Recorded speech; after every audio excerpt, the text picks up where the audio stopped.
buat kena.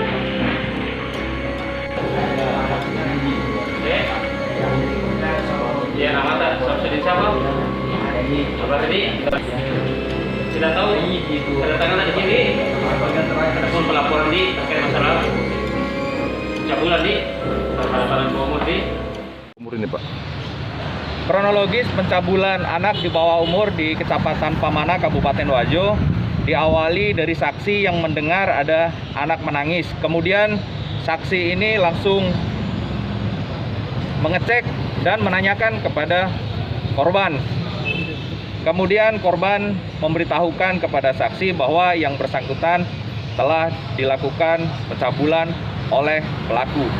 Saksi melihat pelaku keluar dari pintu belakang dan melarikan diri. Saksi melapor kepada Polsek Pamana dan Polres Wajo. Segera dilakukan penangkapan terhadap pelaku tersebut. Pelaku atas nama Samsu, warga Pamana, Kabupaten Wajo, dan korban adalah seorang perempuan yang merupakan keponakannya sendiri berumur 4 tahun. Kepadanya disangkakan pasal 76E Undang-Undang Perlindungan Anak dengan ancaman minimal 5 tahun penjara dan maksimal 15 tahun penjara.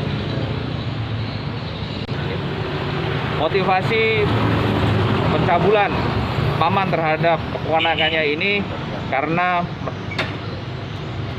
melihat anak tersebut langsung berkeinginan untuk melakukan pencabulan. Ada kelainan jiwa ya Pak terhadap pelaku? Sampai saat sekarang masih belum bisa dinilai apakah tersangka ini ada kelainan jiwa atau tidak, namun pada pemeriksaan nanti akan dilakukan pemeriksaan kejiwaan.